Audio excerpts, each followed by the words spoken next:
परमेश्वर जिस प्रकार हमारे मन को जांचते हैं, इसी प्रकार वो ये भी चाहते हैं कि हम भी उनके मन में झांक कर उनके बारे में जानें और इस प्रकार हम संपूर्ण रूप से उनकी आज्ञाकारिता में चलते हैं।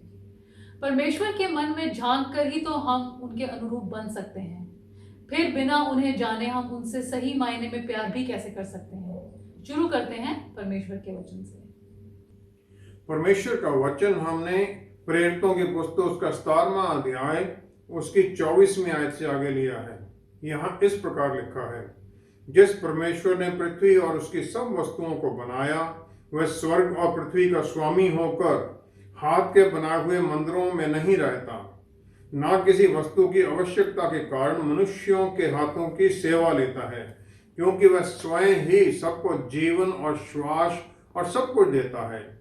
उसने एक ही मूल से मनुष्यों की सब जातियां सारी पृथ्वी पर रहने के लिए बनाई हैं और उनके ठहराए हुए समय और निवास की सीमाओं को इसलिए बांधा है कि वे परमेश्वर को ढूंढें, कदाचित उसे टटोल कर पाएं, तो भी वह हम में से किसी से दूर नहीं, क्योंकि हम उसी में जीवित रहते और चलते फिरते और स्थिर रहते हैं। परमेश्वर के वचन को पढ़े और सुने जाने से आशीष हो। आमीन। परमेश्वर के वचन के अनुसार उनके विचार और रास्ते हमारे विचारों से बिल्कुल बेनिया अलग हैं। फिर हम उनके मन में झांकने की सोच भी कैसे सकते हैं। यशाया 55 की 8वीं और 9वीं आयत में लिखा है, मेरे विचार तुम्हारे विचारों से, मेरे रास्ते तुम्हारे रास्तों से अलग हैं। परमेश्वर ये कहते हैं। और फिर वो आगे कहते हैं कि जिस प्रकार स्वर्ग धरती से अलग है, मेरे रास्ते तुम्हारे रास्तों से अलग हैं। इसी प्रकार रोमियों की पुस्तक 11वां अध्याय 33वीं आयत में भी कहा गया है कि जो अपोस्टल पौल कहते हैं परमेश्वर के वचन के बारे में, वो 11 चैप्टर पहले लिख चुके हैं। फिर वो वहां पर कहते हैं कि परमेश्वर की बुद्धि और ज्ञान की उनकी जो गहराई है कौन जान सकता है, कौन है जो परमेश्वर को जान सकता है, उनकी जजमेंट्स, उनके रास्तों के बारे में जान सकता है, कौन है परमेश्वर के मन को जो जान सके। इस प्रकार यही दो जो आयतें हैं इनको कोट कर दिया जाता है कि परमेश्वर को जानना इंसान के लिए असंभव है और हमें इसके लिए कोशिश भी नहीं करनी चाहिए। ये क्योंकि जो परमेश्वर ने वचन में कह दिया हम उसी में सीमित रहें, लेकिन परमेश्वर ये नहीं चाहते थे। क्योंकि पहली बात अगर हम देखें उत्पत्ति 1:27 में परमेश्वर ने इंसान को अपने अक्सर रूप में बनाया। फिर उत्पत्ति 2:7 में उन्होंने अक्सर रूप कैसे पूरा किया ये बात को, वो उन्होंने जो मिट्टी का पुतला बनाया तो उसके नथनों में सांस फूंक दी, जो जीवन की ज्योति है, और उसके द्वारा जो जीवन जो सांस है उसके द्वारा फिर इंसान एक जीवता मनुष्य बन गया। उत्पत्ति 1:24 से 26 में परमेश्वर ने कहा कि धरती लिविंग क्रीचर, जो सांस लेने वाले, चलते फिरते ये कैटल जो रेंगने वाली चीजें हैं और जो बीस्ट हैं, जानवर हैं, वो सब बन जाएं, धरती से बन जाएं। लेकिन परमेश्वर ने इंसान को बनाने से पहले एक जो तृतीय पवित्र होली ट्रिनिटी है उसकी मीटिंग हुई। वो कहते हैं let us make man in our image, आओ हम इंसान को अपने अक्स और अपने रूप में बनाएं। मिट्टी के अंदर अगर हम ऑक्सीजन फूंक दें तो वो जीवित नहीं हो सकता। परमेश्वर ने अपना आप उसके अंदर फूंक दिया। यूहन्ना 1:4 में प्रभु यीशु के बारे में कहा गया है, उनमें जीवन था और वो जीवन मनुष्यों की ज्योति है। इसीलिए जब परमेश्वर का पुत्र अपना आप, अपना सांस इंसान में डालता है तो वो जीवन पाता है। कलोसियों की पुस्तक उसका पहला अध्याय 16वीं-17वीं आयत में लिखा गया है, प्रभु यीशु में उनके द्वारा और उनके लिए सब चीजें बनाई गई हैं और उन्हीं में हम स्थिर रहते हैं।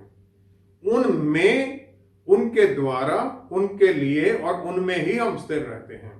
रोमियो की पुस्तक 6ठा अध्याय 23वीं आयत में वचन कहता है कि जब हम उस जो ओरिजिनल स्टेट में हमें बनाया गया था, जब हम आत्मिक मौत मरते हैं तो हम परमेश्वर से दूर हो गए पाप के कारण, और फिर प्रभु यीशु में उन्होंने हमें अनंत जीवन दे दिया। उसी प्रकार जैसे कि शुरू में परमेश्वर ने हमें जीवन दिया था, वो सांस फूंक कर।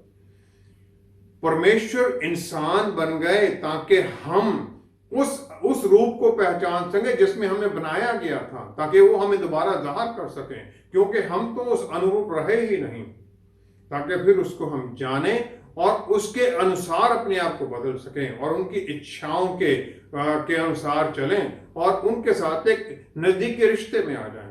यूहन्ना 15 में 14-15वीं आयत में प्रभु यीशु अपने जो डिसाइपल्स हैं, जो चुने हुए वो 12 हैं, उन्हें कहते हैं माय फ्रेंड्स, अपने मित्र कह देते हैं कि आप मेरे सेवक नहीं हो।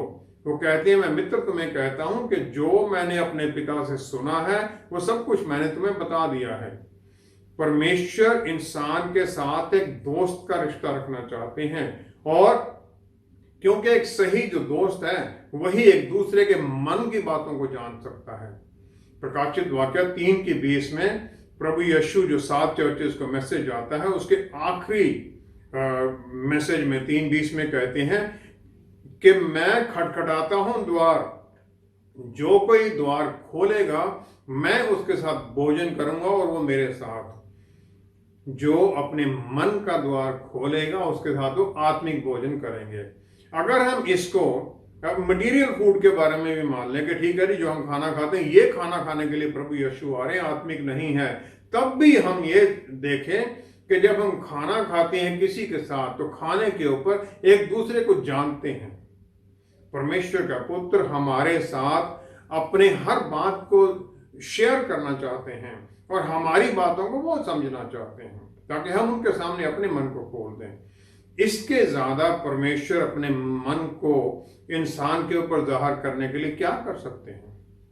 यशायाह नबी की पुस्तक 41वां अध्याय 8वीं आयत में परमेश्वर अब्राहम को अपना मित्र कहते हैं, और फिर उत्पत्ति 18:23 में अपने मित्र के घर में वो खाना खाने आते हैं। परमेश्वर अब्राहम की बात को सुनते हैं।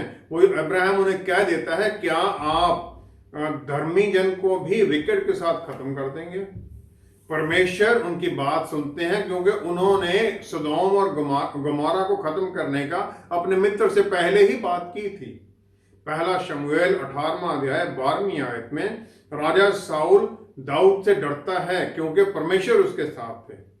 राजा दाऊद को परमेश्वर के मन का इंसान कहा गया है, क्योंकि वो परमेश्वर से पूरी तरह से प्यार करता है।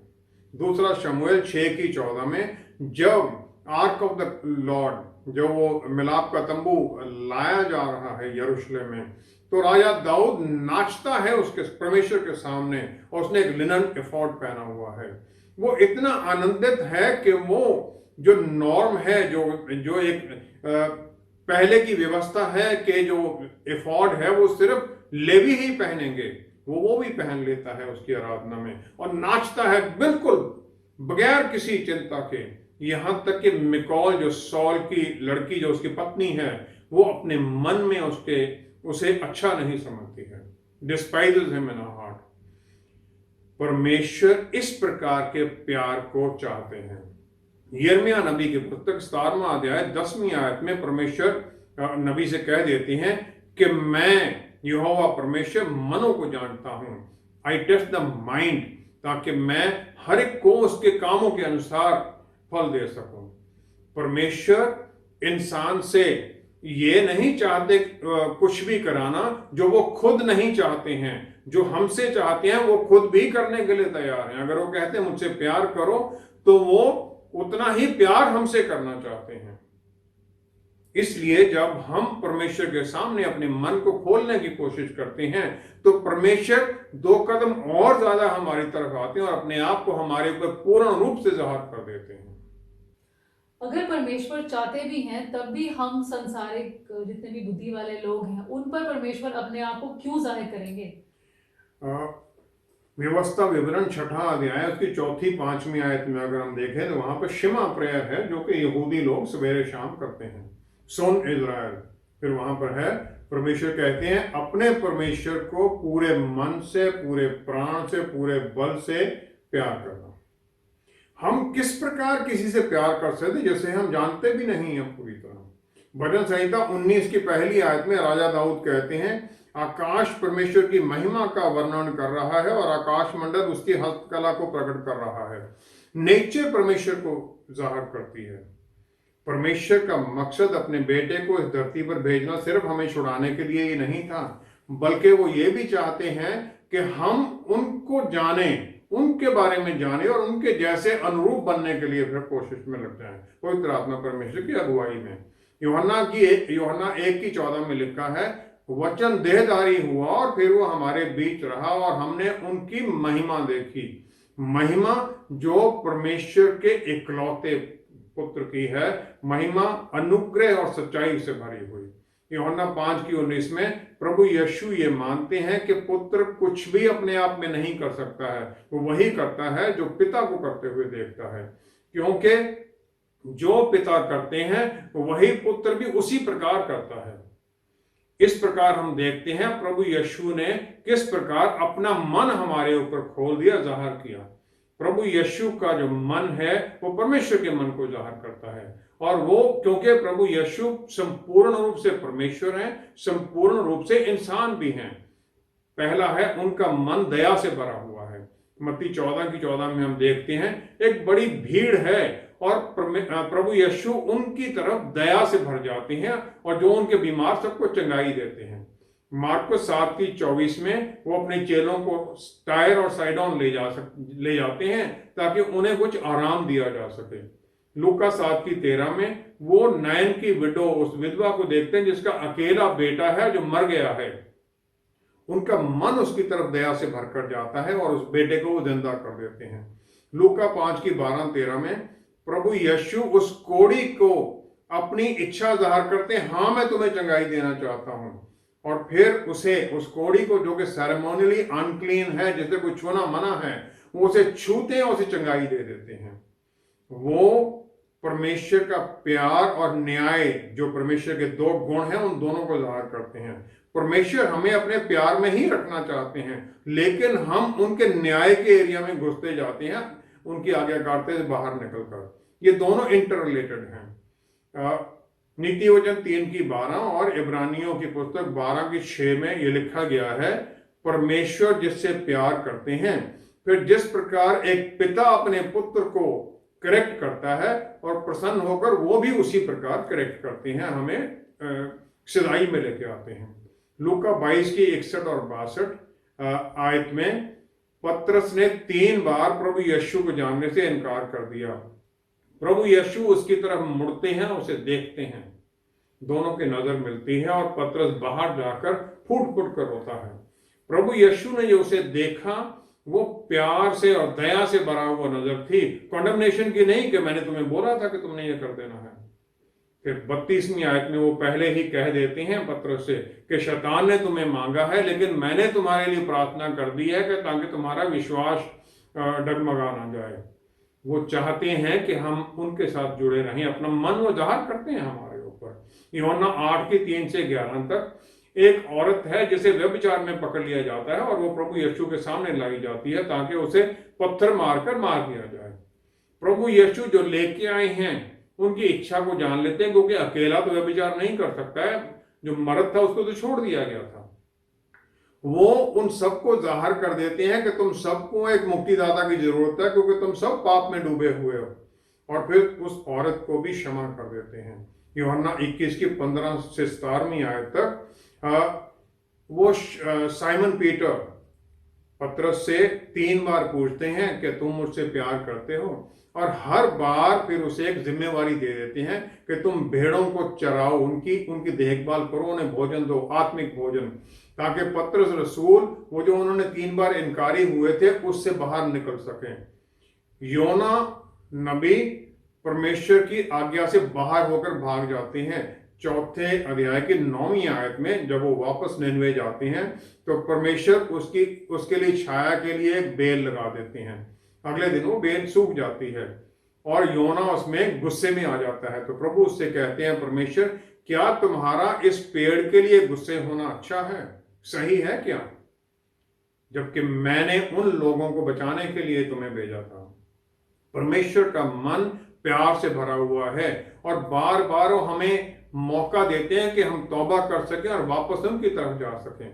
लूका 10:27 में प्रभु यीशु जो ये आज्ञा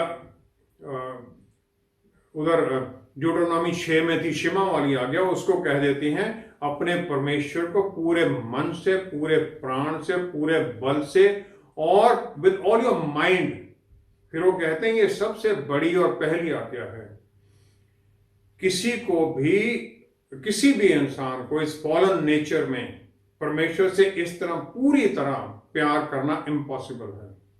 और फरीसीज को प्रभु यीशु बार बार यही चेताते रहते हैं कि तुम ये नहीं कर सकते, तुम इसकी आज्ञाकारिता से पहले ही बाहर निकले हुए और तुम्हें एक सेवियर की जरूरत है।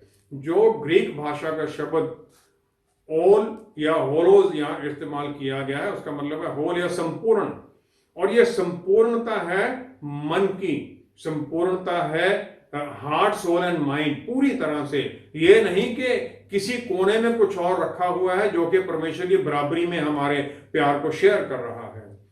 नीति वचन 4:23 में लिखा गया है कि तुम अपने मन को पूरी तरह से कंट्रोल में रखो, क्योंकि उसी से ही जीवन के सोते निकलते हैं। लूका 6:45 में वो कह देते हैं जिसके मन में अच्छाई है वो अच्छी ही चीजें करता है, अच्छे ही काम करता है। जिसके मन में बुराई है उसके मन से बुराई ही उत्पन्न होती है। फिर वो सरमन ऑन द माउंट जो उन्होंने मत्ती के 5वें अध्याय में दिया, उसकी 8वीं आयत में प्रभु यीशु कहते हैं जो मन के सच्चे हैं वो परमेश्वर को देखेंगे। यिर्मयाह नबी की पुस्तक 7वां अध्याय 22-23वीं आयत में फिर परमेश्वर प्यार और जो ऑफरिंग जो वहां लाई जाती हैं उसके बारे में क्लियर कर देते हैं। वो कहते हैं मैं जब तुम्हारे पुरखों को मिस्र से छुड़ा के लाया था तो मैंने उन्हें सिर्फ ऑफरिंग्स के बारे में ही कमांड नहीं दी थी, मैंने उन्हें ये आज्ञा भी दी थी कि मेरे वचन को मानो, तब मैं तुम्हारा परमेश्वर बनूंगा और तुम मेरे लोग बनोगे। मेरी आज्ञाकारिता में चलो ताकि तुम्हारे लिए सब कुछ भला हो। तो क्या जो वो कुर्बानियां जो देने का था वो परमेश्वर की ओरिजिनल इच्छा नहीं थी? लगता तो यही है, क्योंकि पहला है जो वचन है I did not just give them command, मैंने सिर्फ यही आज्ञा नहीं दी थी कि बर्nt ऑफरिंग लेके आओ, लेकिन मैंने उन्हें आज्ञा दी थी। दूसरा है कि मेरे साथ जुड़ो, वचन को मानो। दूसरा यहां पर बात है एक जो आइडियल वर्ल्ड है जहां पर पाप नहीं है, वहां पर परमेश्वर उस परिस्थिति में देखते हैं कि अवोडा जो प्यार है वो हो। लेकिन क्योंकि हम सब चारों तरफ के लोगों, इजरायली लोग अपने चारों तरफ देख रहे थे किस प्रकार वो ऑफरिंग्स लेके आते हैं, तो वो अवोडा शबले जो मन की सेवा है वो समझ ही नहीं सकते थे, या प्रार्थना समझ ही नहीं सकते थे पूरी तरह। इसीलिए परमेश्वर ने उन्हें वो कुर्बानियां लेकर आने की एक कंसेशन दे दी। तीसरा है निर्गमन 25 से लेकर लेविटिकस लेवी व्यवस्था 25 तक जो ये अध्याय हैं पूरे के पूरे, ये जो गोल्डन काफ, जो सोने का वो काफ बनाया गया था, उससे शुरू होते उसके कारण है, जहां पर के इंसान अपनी ये इच्छा जाहिर करता है कि परमेश्वर उनके साथ उनके कैंप में हो, दूर किसी पर्वत पर नहीं, और फिर वो सबको उपलब्ध हो, सिर्फ मूसा को ही नहीं, और फिर वो सबको हर रोज उपलब्ध हो, अलग किसी समय पर नहीं कि जब कोई चमत्कार होना तभी दिखाई दें। जो टैबरनेकल बनाया गया, जो मिलाप का तंबू बनाया गया, जो उसके सर्विस रिचुअल्स थे और जो कुर्बानियां थी, ये सब कुछ इसको पूरा करने के लिए परमेश्वर कर देते हैं। इब्रानी भाषा का शब्द कुर्बान, जिसे ये सैक्रिफाइस ट्रांसलेशन किया गया है, इसका मतलब है नजदीक लाना। तो इसका मतलब है नजदीक आना। टैबरनेकल में परमेश्वर इंसान के नजदीक आ जाते हैं, उनके बीच में आ जाते हैं, और कुर्बानियां ले जाकर इंसान परमेश्वर के नजदीक जाने की कोशिश करता है। निर्गमन 33:3 में ये लिखा गया है परमेश्वर सॉवरन है और जज हैं, ऑलमाइटी गॉड है वो, तो वो इंसान के नेबर बनकर नहीं रह सकते। परमेश्वर वो चाहते हैं कि इंसान उनकी आज्ञाकारिता में चले, उनके वचन को माने। और फिरौन और मिस्र जो है वो एक सिंबल है हमारी दास्ता के, दास्ता इस इम्परफेक्ट फॉलन नेचर का, दास्ता पापों का। जो हम टेक्निकल एडवांस जो इतना कुछ करते रहते हैं, ये हमारी जो जेल है, उस दास्ता जो जेल है उसको कंफर्टेबल बना देते हैं। जो हमें परमेश्वर के नजदीक लेके आता है वो हमारे अंदर है, क्योंकि परमेश्वर ने हमें एक फ्री विल दी है। और फ्री विल इसलिए है कि हम परमेश्वर की इच्छा को जाने और फिर उसको पूरी तरह से करें। इस जेल से निकलने के लिए हमें वो एक अटेनेबल एक डेस्टिनेशन दिखना चाहिए, एक गंतव्य दिखना चाहिए जो हमें दिखाई दे, जो हमारी होंद का ही एक पूरी तरह से मकसद बन जाए। एक्लेसियास्टिक सभोपदेशक 3:11 में लिखा गया है, परमेश्वर ने इंसान के भीतर वो अनंत काल उसके अंदर डाल दिया है, लेकिन कोई भी परमेश्वर के काम को पूरी तरह से समझ नहीं सकता है। इस कैद से निकलने के लिए, दुनिया की कैद से निकलने के लिए हमें इटर्निटी, अनंत काल से जुड़ना होगा, और वो अनंत काल सिर्फ और सिर्फ परमेश्वर में ही है। पहला इतिहास 16:11 आयत में परमेश्वर ये आज्ञा देते हैं कि अपने परमेश्वर की तरफ देखो, उनके बल को देखो और उनके मुंह की तरफ ताको। परमेश्वर से प्यार करना एक रेसिप्रोकल है। परमेश्वर ने पहले हमसे प्यार किया और हमें बना दिया। इंसान को आखिरी दिन बनाया गया, छठे दिन, ताकि 7वें दिन जो है, जो पहला ही दिन उसका है, वो शबत में चला जाए, रेस्ट में चला जाए। पहला यूहन्ना 4:19 में हम देखते हैं कि हम परमेश्वर से इसलिए प्यार कर सकते हैं क्योंकि उन्होंने पहले हमसे प्यार किया। परमेश्वर अपना मन हमारे ऊपर जाहिर कर देते हैं ताकि हम उनके ऊपर अपने मन को खोल सकें और हम उन्हें फिर प्यार कर सकें, उनकी आशीषों में फिर हम बने रहें। अगर हम उनके मन में नहीं झांकने की कोशिश करेंगे तो हम अपने आप को भी पूरी तरह उनके सामने जाहिर नहीं कर सकते। वचन के अनुसार परमेश्वर अपने मन को हमारे ऊपर किस प्रकार प्रकट करते हैं? प्रभु यीशु ने जो कहा उसी के अनुसार अपने जीवन को जिया और उनका मन उन्होंने अपने कामों के द्वारा हमारे ऊपर जाहिर कर दिया। वो जो किसी की अशुद्धता थी वो भी उसे खत्म कर देते हैं अपनी पवित्रता के द्वारा। जो लेपर है, कोढ़ी है, जो मुर्दा है, वो उसे भी छू देते हैं, जबकि ये मना था यहूदियों के लिए, क्योंकि अपनी क्रिएशन से प्यार करते हैं। पहला यूहन्ना 4:8 में लिखा गया है, प्रभु यीशु मतलब ये बताता है ये वचन कि हम परमेश्वर को किस प्रकार प्रसन्न कर सकते हैं, क्योंकि परमेश्वर तो प्यार है। पहला यूहन्ना 1:5 में लिखा गया, परमेश्वर रोशनी है, उनमें कोई अंधेरा नहीं है। और दूसरी स्टेटमेंट है इब्रानियों 11:6 में, विश्वास के बिना परमेश्वर को प्रसन्न करना असंभव है। ये स्टेटमेंट्स 3 चीजें परमेश्वर के बारे में बताती हैं। पहला ये कि वो हमें सब कुछ अच्छी चीजें देना चाहते हैं। रोमियो 8:32 में लिखा गया है, जब परमेश्वर ने अपने बेटे को ही हमारे ऊपर दे दिया, कुर्बान कर दिया, जो उनके सबसे ट्रेजर्ड पोजीशन थी, वो फिर हमें दूसरी चीजें क्यों नहीं देंगे। प्यार हमेशा देता है और विश्वास हमेशा मांगता है और लेता है। दूसरा है, अंधेरा छुपाता है, रोशनी दिखाता है, जाहिर कर देता है। परमेश्वर अपने आप को जाहिर करने चाहते हैं हमारे ऊपर, उनमें कोई अंधेरा नहीं है।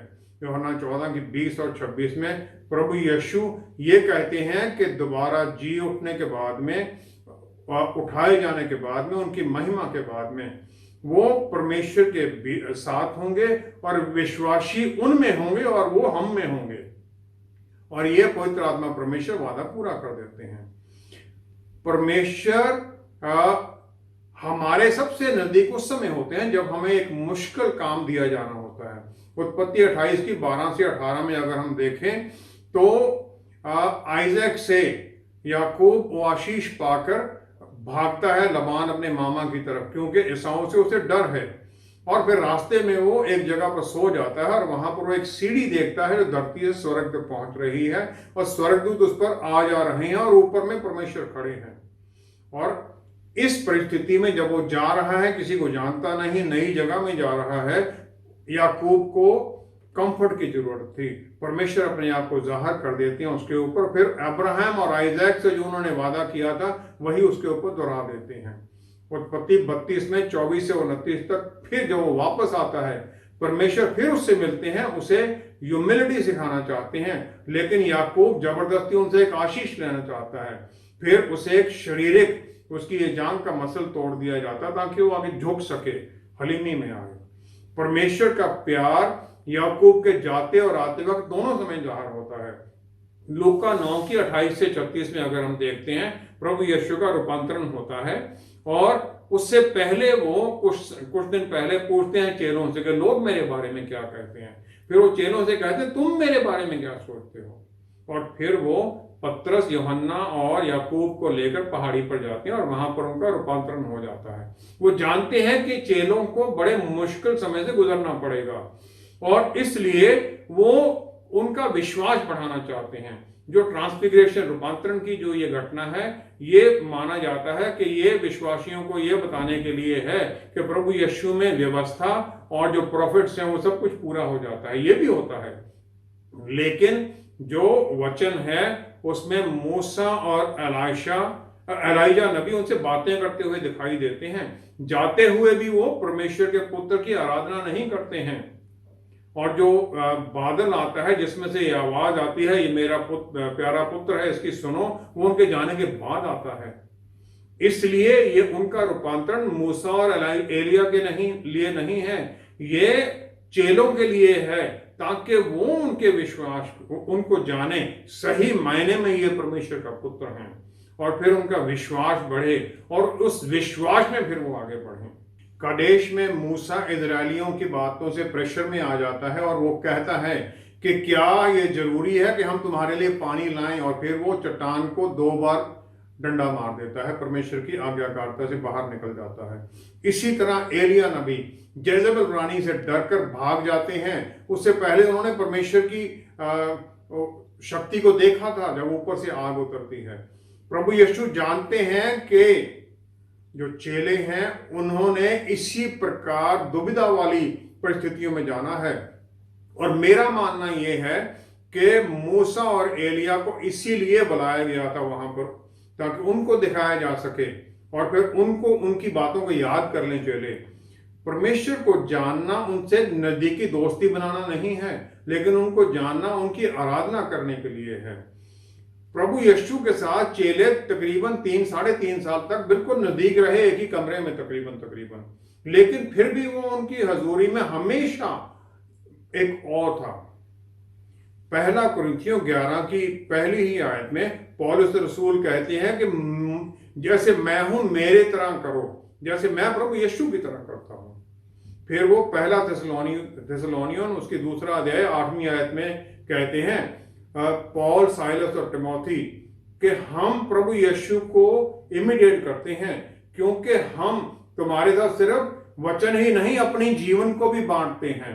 प्रभु यीशु ने भी हमारे साथ अपने जीवन को बांट दिया। इसी प्रकार परमेश्वर हमारे ऊपर अपने मन को खोलना चाहते हैं, और यही हमसे चाहते हैं कि हम दूसरों के साथ अपने जीवन को बांट लें।